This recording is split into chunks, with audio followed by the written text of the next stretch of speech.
요셉의 형제들이 그들의 아버지가 죽었음을 보고 말하되 요셉이 혹시 우리를 미워하여 우리가 그에게 행한 모든 악을 다 갚지나 아니할까 하고 요셉에게 말을 전하여 이르되 당신의 아버지가 돌아가시기 전에 명령하여 이르시기를 너희는 이같이 요셉에게 이르라. 네 형들이 내게 악을 행하였을지라도 이제 바라건대 그들의 허물과 죄를 용서하라 하셨나니 당신 아버지 하나님의 종들인 우리 죄를 이제 용서하소서 하매 요셉이 그들이 그에게 하는 말을 들을 때 울었더라.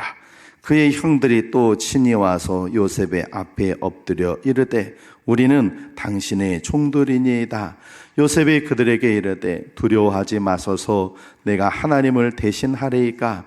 당신들은 나를 해하려 하였으나 하나님은 그것을 선으로 바꾸사 오늘과 같이 많은 백성의 생명을 구원하게 하시려 하셨나니 당신들은 두려워하지 마소서. 내가 당신들과 당신들의 자녀를 기르리이다 하고 그들을 간곡한 말로 위로하였더라. 아멘. 한번 따라해 보실까요? 하나님을 기쁘시게 하는 교회, 신앙을 회복하자. 할렐루야. 우리 분들과 인사하시겠습니다. 신앙을 꼭 회복하십시오. 한 번 더 하실게요. 잘 오셨습니다.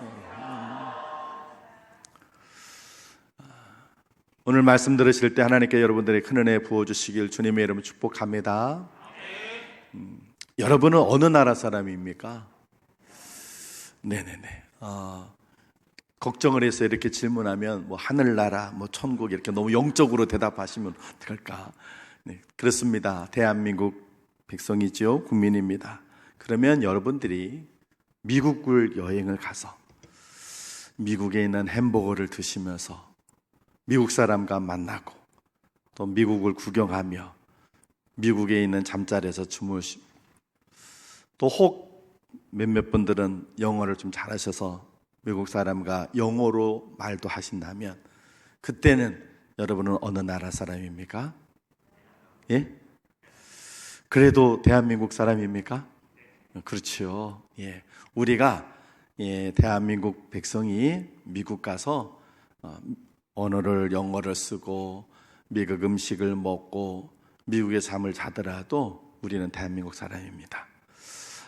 우리가 미국뿐만이 아니라 일본을 가든 중국을 가든 세계 어느 나라를 가든 변하지 않는 건 우리는 어느 나라 사람이에요? 대한민국 백성, 국민입니다. 우리가 그 나라에 귀화하지 않는 이상은 죽을 때까지, 아니 죽어서도 우리는 대한민국 사람입니다. 그것처럼 우리는 항상 어디서든지 하나님을 믿는 신앙인이어야 합니다. 오늘 본문의 요셉이 그런 사람이었습니다. 창세기 전체 50장으로 기록되어 있는데 많은 성경 인물들이 나오는데 그 중에 가장 많은 창세기 50장에 제일 많이 기록된 분이 아브라함이라는 분이고 두 번째로 많이 할애된 분이 오늘 보려고 하는 이 요셉이라고 하는 분입니다. 이 요셉은 가나안 땅에서 아버지로부터 사랑받는 아들로 자라다가 형들의 시기와 질투를 받아서 형들이 모략을 해서 아버지에게는 동생이 짐승에게 물려 죽었다고 하고 그리고는 동생을 상인에게 팔아서 애굽의 노예로 팔아버렸습니다. 하루아침에 아버지 집에 사랑받던 그런 아들에서 노예가 되어버린 요셉. 그러나 그 애굽에서 가서도 요셉은 성실함으로 노예 생활을 잘 하니까 주인의 눈에 들어서 그곳에서 애굽의 그 주인 집의 총무가 됩니다. 이제 조금 살만해지니까 주인의 아내가 유혹을 해서 그 유혹을 거절했는데 유혹을 거절했으면 하나님의 은혜가 더 크게 임해서 자기 고향 땅으로 돌아가든지 아니면 노예에서 면천이 돼서 자연이 되든지 좋아야 되는데 오히려 그 일로 인해서 유혹을 이기고 물리친 것으로 인해서 오히려 모함을 받아 억울하게 누명을 씌워서 감옥에 갇히게 되었습니다. 그렇게 감옥에 들어가서도 요셉은 낙심하고 절망하지 않고 그 수서도 성실하게 일함으로 간수장으로부터 인정을 받고 다른 죄수들을 돌보는 일을 하게 되었고, 그러는 중에 왕의 최측근 중에 한 사람을 잘 대줘서 그 사람이 다시 복직하는 일에 아주 큰 도움을 주게 됩니다. 하지만 이 사람은 화장실 갈 때와 나올 때 마음이 다르다고, 자기가 감옥에 있을 때는 요셉의 꿈 해몽을 통해 용기롭고 힘을 얻던 이 사람이 요셉이 감옥에 나가고서는 요셉의 은혜를 까맣게 잊고 2년 동안 잊어버립니다. 그러다가 애고방 바로의 꿈 해몽 그 사건을 통해서 요셉을 기억하고 요셉을 추천해주고, 그래서 하루아침에 요셉은 감옥에 나와서 바로의 꿈을 해석해 주므로 일약 애굽의 총리가 됩니다. 완전히 인생의 역전이 되죠. 파란만장한 인생을 살았던 요셉 이야기는 이렇게 창세기 37장부터 50장까지 쭉 많은 부분 기록이 되어 있습니다. 이렇게 인생은 굴곡지고 파란만장하게 살았지만 요셉의 신앙만큼은 늘 변함이 없었습니다. 성경 어디에도 요셉이 믿음을 잃어버렸다는 그 기사는 나오지 않습니다. 위대한 모세도 한때는요, 인간적인 분노심에 하나님의 말씀을 이거는 확 혈기를 부리다가 가나안 땅에 못 들어가게 되는 그런 하나님의 징계를 받습니다. 그 위대한 다윗도 잠시 범죄해서 자기 부하의 아내에게 못된 짓을 해서 하나님을 실망시키는 일도 있었습니다. 그런데 요셉은 그러지 않았습니다. 요셉은 아버지 집에서 평안하게 살 때도 신실한 신앙인이었고요, 애굽에서 힘든 노예로 살아갈 때에도 그는 신실한 신앙인이었습니다. 주인의 아내로부터 정욕적인 유혹을 받을 때도 그의 믿음은 흔들리지 않았습니다. 억울하게 누명해서 정말로 원통하게 감옥에 갇혀서 죄수가 되어서도 그의 신앙은 달라지지 않았습니다. 고짐감래라고 참고 견디다 보니 좋은 날이 와서 정말 하나님의 은혜로 일약 애굽의 총리가 되었을, 그래서 막강한 권력자가 되었어도 요셉은 그 신앙이 변하지가 않았습니다. 힘이 없을 땐 그렇다 치더라도 이제 어느 누구도 요셉을 대적할 그런 사람이 없는 막강 권력자가 됐을 때도 요셉은 신실한 신앙인이었습니다. 요셉이 총리가 되었을 때 아마 보디발의 표정이 볼만했을 겁니다. 보디발의 아내는 얼마나 두려웠을까요? 보디발은 자기가 감옥으로 보낸 사람이 왕 다음에 2인자가 되어서 왕의 전폭적인 지지를 받는 권력자가 되어 자기 앞에 나타났어요. 보디발의 아내는 자기가 누명을 씌웠던 그 사람이 하루아침에 최고의 권력자 다음 가는 2인자가 되어 나타나니 얼마나 두려웠겠습니까? 아마 벌벌벌 떨었을 겁니다. 언제 그 요셉이 야 보디발과 그 부인 데리고 와, 이 말 한마디에 자기들이 끌려가가지고 총리 앞에서 치조를 받으면서 너희들 말이야 하고 옛날에 자기들이 지었던 죄에 대해서 벌을 받게 될까 두려웠을 것입니다. 그런데 요셉은요, 마치 기억을 잊어버린 사람처럼 아무런 복수도 하지 않았습니다. 보디발과 그의 아내뿐만 아니라 그의 형들에게도 마찬가지입니다. 여러분, 배신이라는 걸 여러분들이 당해본 적이 있으십니까? 배신감을 느껴본 적이 있으십니까? 배신감의 상처가 큰데 내가 믿는 사람일수록 배신감에 대한 상처는 큽니다. 원체 평소에 나에게 별로 나를 좋아하지 않고 나를 힘들게 했던 사람이 배신했다 그러면 큰 상처 되지 않아요. 근데 저 사람은 내 편이야, 저 사람은 내가 정말 내 믿을 만한 사람이야 라고 생각했던 사람이 배신을 하게 되면 그때 상처는 큰 법이에요. 이 요셉은 자기 형들을 믿었어요. 형들이니까, 가족이니까. 그런데 그 형들이 자기를 배신해서 자기를 노예로 팔아버렸다고요. 우리가 쉽게 말하기 쉬웠지만 노예라고 하는 그 자리가 비참한 거 아닙니까? 짐승처럼 그렇게 대접받고 사람 취급받지 못하는 것이 노예 생활이에요. 형들의 그 배신 때문에 자기가 그렇게 살았어요. 결국 나중에는 감옥에까지 갔어요. 그 형들을 볼 때 요셉이 얼마나 분노가 치밀겠습니까? 와신상담이라는 말이 있습니다. 그 뜻은 뗄나무에서 자고 쓸개를 마신다, 먹는다, 그런 말인데, 중국 춘추 시대 오나라 월나라 왕들의 사이 속에서 벌어진 이야기입니다. 그 내용은 유래는 너무 긴데, 어쨌든 이 두 왕이 서로 복수를 하기 위해서, 한 사람이 하니까 또 한 사람이 복수하기 위해서, 그래서 복수하려고 하는데 자기 마음이 약해지지 않도록 하기 위해서 일반 편안한 데 잠을 안 자고 뗄나무 위에서 잠을 자는 거예요. 쓸개 얼마나 씁니까? 그 쓸개를 맛을 보면서 내가 저 녀석을 내가 반드시 내가 원수를 갚는다, 내가 정말 복수를 꼭 해야 된다, 자기의 마음과 결심이 약해지지 않도록 하기 위해서 쓸개를 먹는, 그게 와신상담이에요. 세상은 그래요. 복수하기 위해서 와신상담하는 게 세상의 모습인데, 이 요셉은 그러지 않았습니다. 하나님께서 요셉에게 복수할 수 있는 자리에 올려놓으셨어요. 왕이 자기 반지를 빼주면서, 요셉, 너가 나보다 더 뛰어난 건, 내가 너보다 더 나은 거는 너보다 높은 자리 한 자리 더 위에 앉는 것뿐이다, 내 권력은 다 너 거야 하면서 자기의 반지를 빼어줬습니다.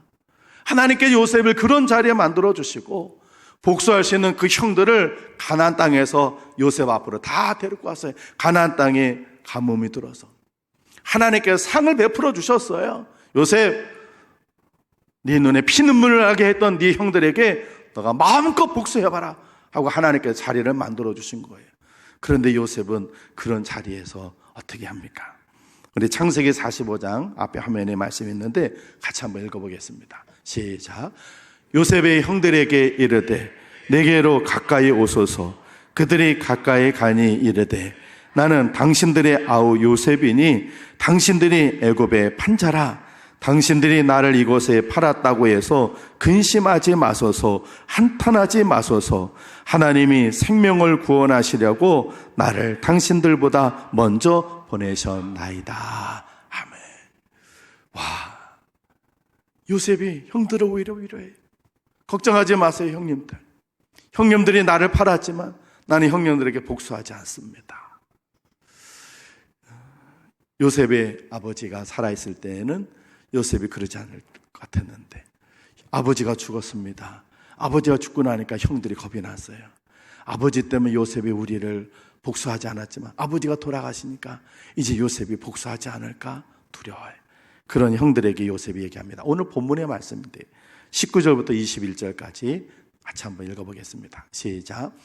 요셉이 그들에게 이르되 두려워하지 마소서. 내가 하나님을 대신하리이까.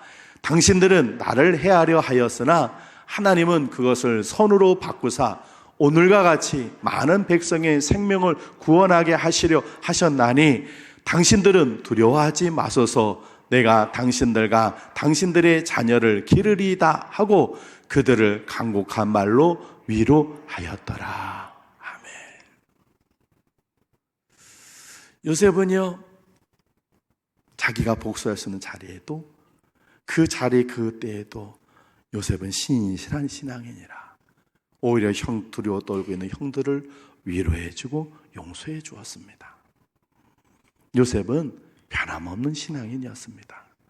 여러분, 오늘날 21세기 대한민국의 신자들의 문제가 뭔지 아십니까? 바로 저와 여러분들의 같은 신앙인들의 문제가 뭔지 아세요? 성경의 지식을 모르는 게 문제가 아닙니다. 갈수록 영적인 것에 흥미를 잃어버린다는 게 문제가 아니에요. 뭐가 문제입니까? 교회 안에서는 신앙인인데 교회 밖에서는 비신앙인인 거예요. 주일에는 신앙인인데 월화수목금토에는 비신앙인이에요. 교인들과 같이 어울려 있을 때는 신앙인인데 불신자들과 어울려 있을 때는 비신앙인이에요.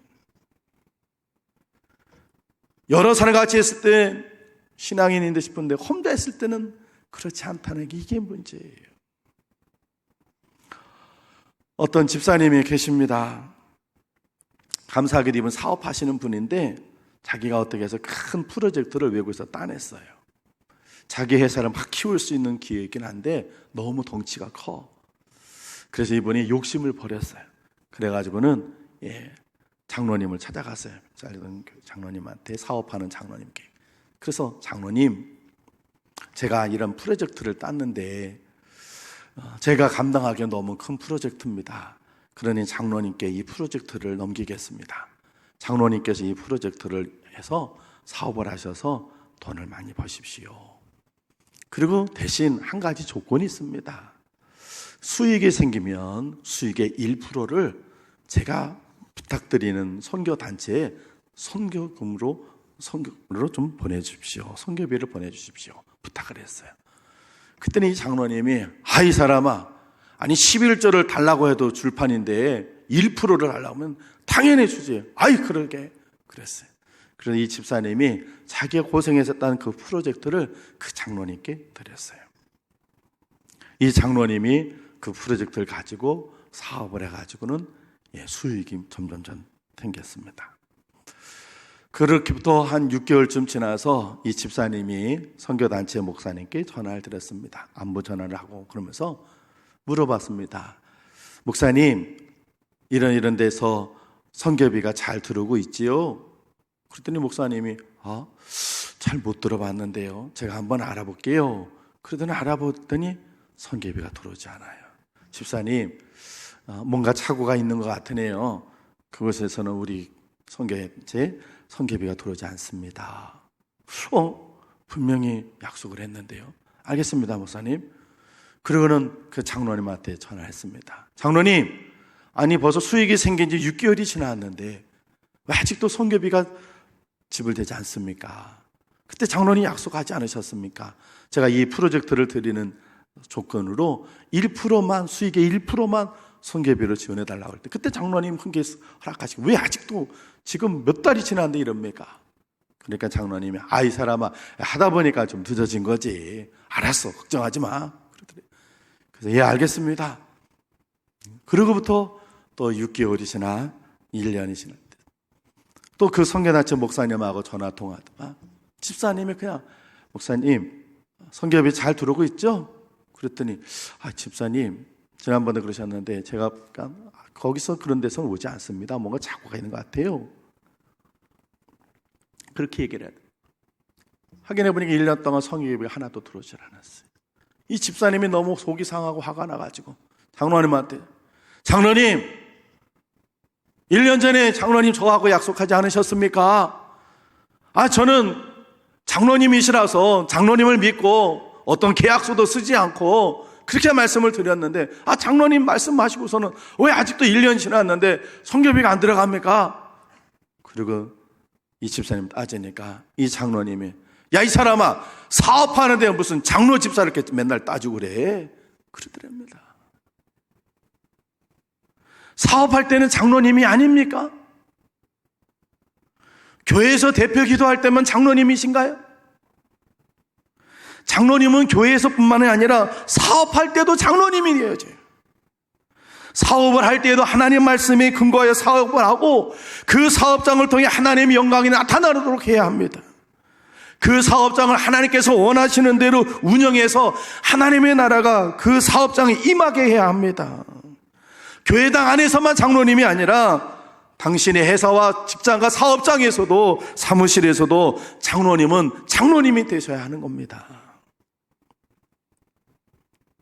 연어 전문점 레스토랑 연어로만이라고 하는 레스토랑이 있어요. 체인점인데 회사 이름은 주 거룩한 153이라는데 거기에 신효철 대표인데 인천 영락교회 장로님이세요.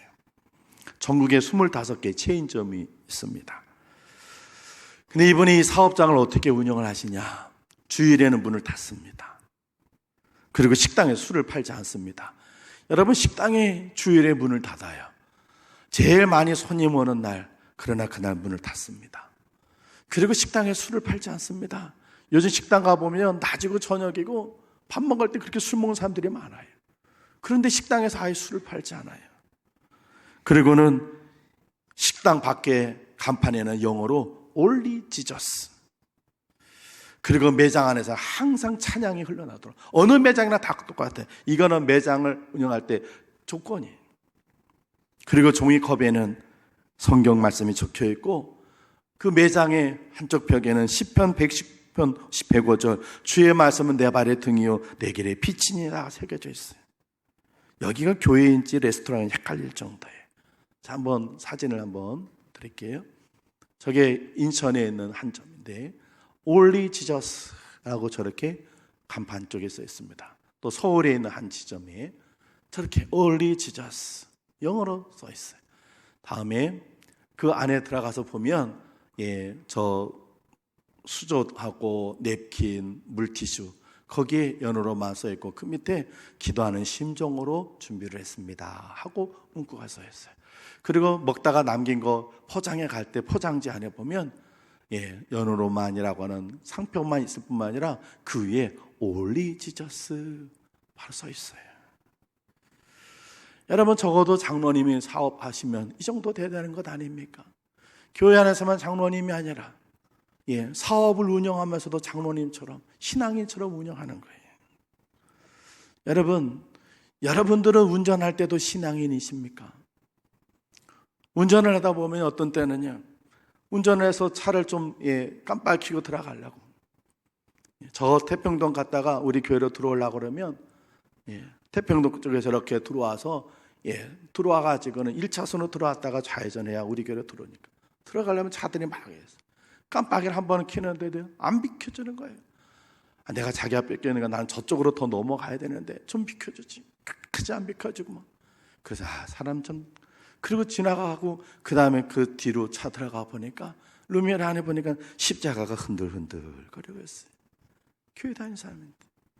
한 번은 또 운전하고 가는데 갑자기 차 하나가 콱 깜빡이도 켜지 않고 콱 들어와요. 깜짝 놀랐어요. 사고 날 뻔했어요. 그러면 들어와서 그렇게 하면 미안하다고 비상 깜빡이라도 좀 켜두든지 아니면 손 한번 들어주면 될 텐데 그러지도 않고 그냥 보니까 또 그 안에 또 십자가가 흔들흔들. 여러분 제가 여러 번 말씀드렸지만 우리가 차 운전하고 다닐 때 차 안에다가 룸미러에다 걸어놓은 십자가는요 부적이 아닙니다. 십자가를 걸어놓는 이유는 나는 운전을 하더라도 어떤 상황에도 예수님의 마음으로 운전하겠다 그 마음을 다짐하게 십자가를 걸어놓는 거지. 하나님 안 믿는 사람들처럼 거기에다가 막 목탁도 걸어놓기도 하고 또 뭐에 하는 거 염주도 걸어놓고 그게 무슨 부적이라서 교통사고 방지하고 그러는 건 아니에요. 우리가 십자가를 걸어놓은 이유는 십자가 정신으로 운전하겠다는 거예요. 그런데 운전을 할 때 신앙인들이 운전을 하면서 신앙인을 내려놓는 운전하는 분들이 얼마나 많은지 몰라요. 학생들이 시험 때가 되면 교회에 나오지 않습니다. 그리고 학원에 갑니다. 당연한 것처럼 생각하고 그러려니 합니다. 여러분 시험 때는 신앙인 아닙니까? 뭐 때문에 공부를 하나요? 남들처럼 좋은 대학 가고 좋은 직장 가서 잘 먹고 잘 살기 위해서 공부하는 건가요? 그러기 위해서 공부하는 건 아니에요. 세상에 하나님 안 믿는 학생들은 그래서 공부하는 거예요. 그러나 하나님이 있는 자녀들은 그게 아니잖아요. 하나님의 영광을 드러내기 위해서 하나님께 쓰임받는 일꾼이 되기 위해서 공부하는 건데 시험 때만 되면 교회는 끊고 학원으로 가요. 부모님들 자녀들 그렇게 가르치시면 안 돼요. 그렇게 되면 그 아이는요 언제든지 하나님을 떠날 준비가 더 있는 사람으로 자라게 되어 있는 거예요. 어떤 시험을 보더라도 하나님 앞에 예배하고 믿음을 이어가는 사람으로 키워야 되는 거예요. 그래야 인생의 진짜 시험이 왔을 때도 그 시험 속에서도 하나님 붙잡고 이기고 극복할 수 있는 겁니다. 그런데 시험 때 되면 신앙에는 내려놓는 거예요. 기독교는 좋으나 기독교는 싫다라고 간디가 얘기를 했습니다. 인도의 성자라고 하는 간디. 기독교인들인 영국 사람들이 인도를 지배했습니다. 그 인도 사람들은요 힌두교인들이 거의 대부분이에요. 기독교인들인 영국 사람들이 인도에 와가지고 그 권력을 가지고 인도 사람들을 지배했어요. 힌두교인들을 괴롭혔어요. 그래서 인도의 정신적인 지전 간디는 얘기했어요. 기독교는 좋은데 기독교인은 싫다는 거예요. 지금 이 시대가 그렇게 돼버렸어요.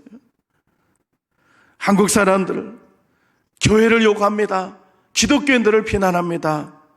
우리가 우리 모습을 한번 돌아볼 때 왜 그러냐?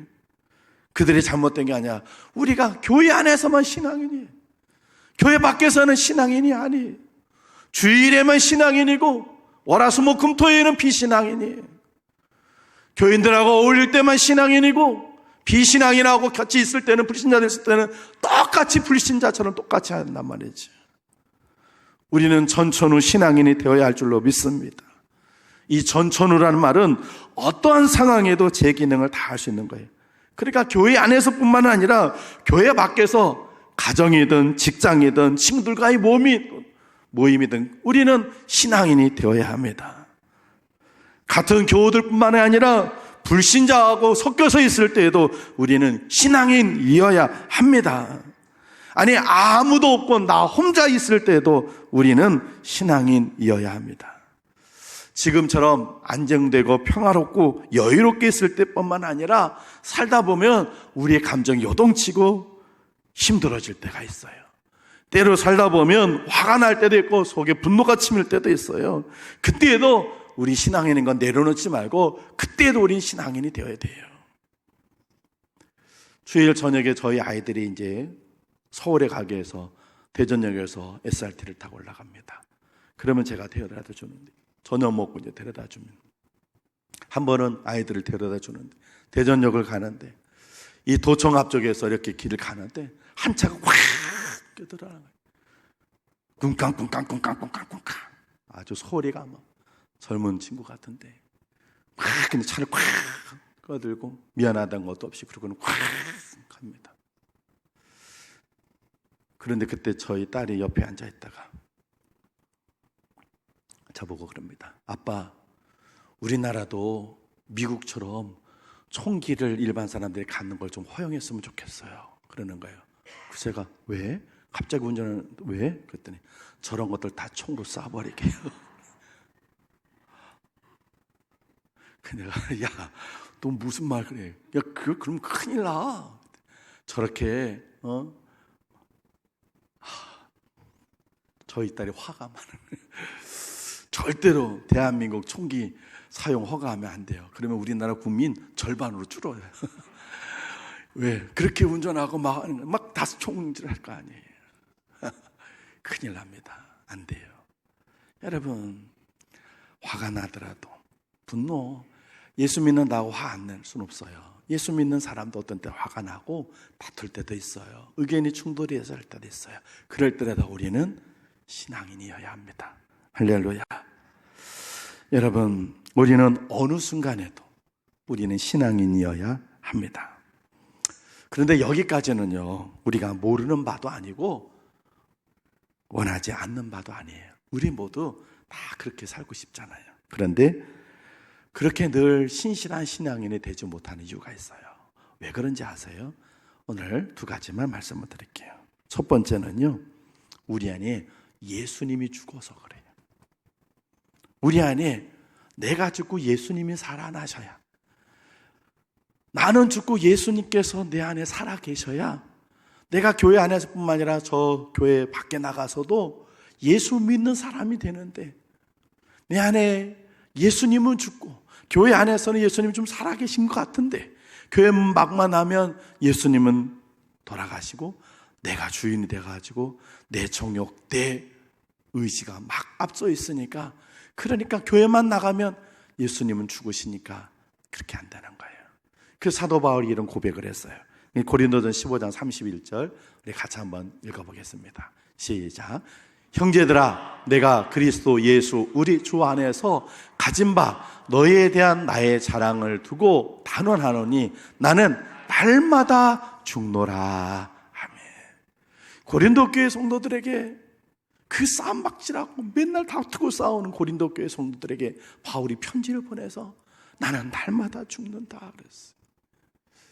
내가 죽어야 예수가 살아나는 법이니까요.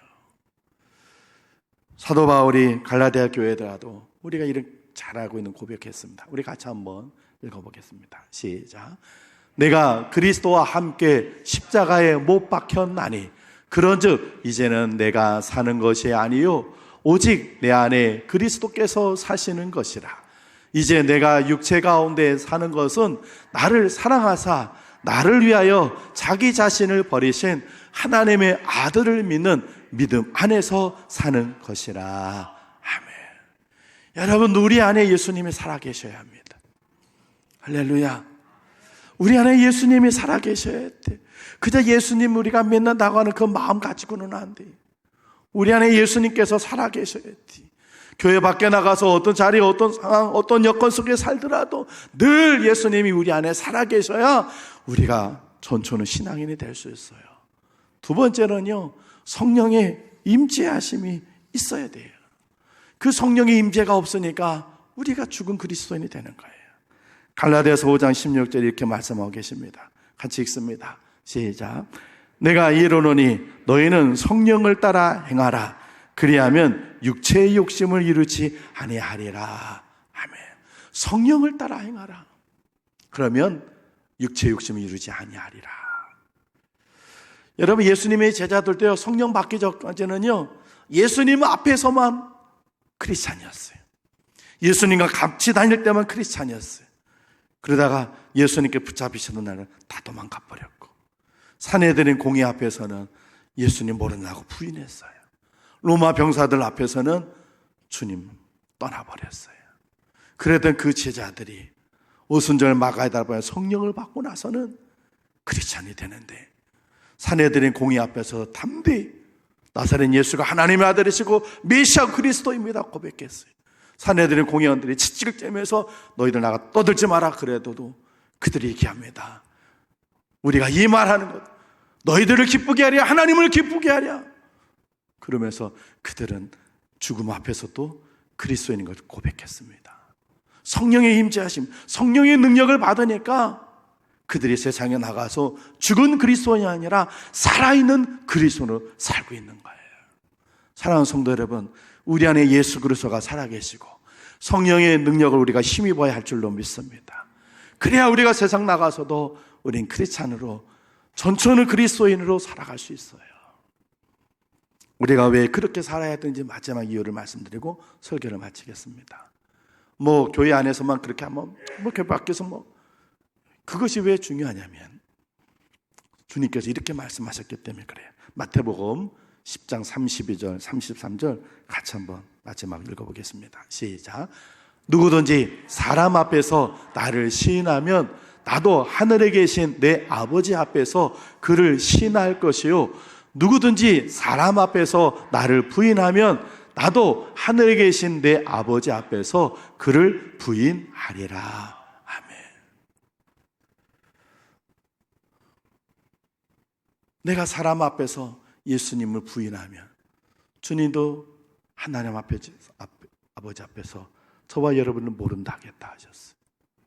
우리가 교회 안에서만 목사가 되고 장로, 권사, 집사 됐어요. 세상에 나가서는 목사, 장로, 권사, 집사 잃어버렸어요. 그걸 예수를 부인하는 거예요. 똑같은 거예요. 어느 날 우리가 주님 앞에 언젠가는 서게 될 텐데, 주님 저 기억하시죠? 저 참목사예요. 저 아무개 장로예요. 저 아무개 권사예요. 저 아무개 집사예요. 주님 기억하시죠? 그런데 주님께서 난 너 모른다. 너는 교회당 안에서만 장로, 권사, 집사였잖아. 교회당 밖에만 나가면 너가 언제 장로였냐? 사람들 앞에서는 너가 권사였어. 세상에서 너가 집사였느냐?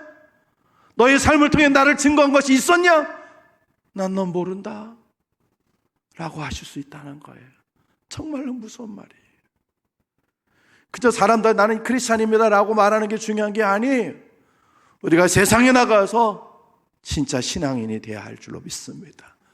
그렇게 우리가 신앙으로 진짜 신앙, 전천후 신앙인, 상황과 여건에 따라서만 나타나는 신앙이 아니라 무슨 상황, 어떤 사건, 어떤 사람들 앞에서든지 내가 진짜 신앙인으로 살아갈 때, 그때 그런 사람이 하나님 앞에 설 때 주님께서 아버지, 저는 나를 사랑했던 사람입니다 하고 주님이 인정해 주신다는 거예요. 사랑하는 성도 여러분, 내일부터 5월이 시작이 됩니다. 이 5월 한 달 동안에 여러분 전천후 신앙인이 되시길 바랍니다.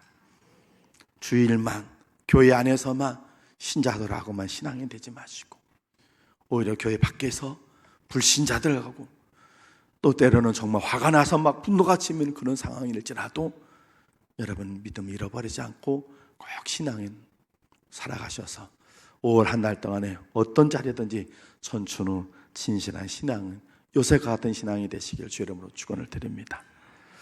우리 같이 한번 기도하겠습니다.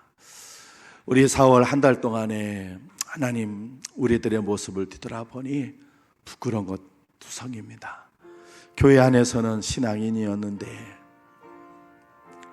세상에서는 신앙인이 되지 못했던 우리들, 이제 내일부터 시작되는 5월 한 달 동안에 주님, 우리 안에 예수님께서 살아계시고 성령의 능력을 힘입어서 5월 한 달 동안 어느 자리에 어떤 사람들과 어떤 상황에서도 우리가 믿음 잃어버리지 않고 신앙인답게 살 수 있도록 주여 도와달라고 우리 한 3분 정도 함께 기도하겠습니다.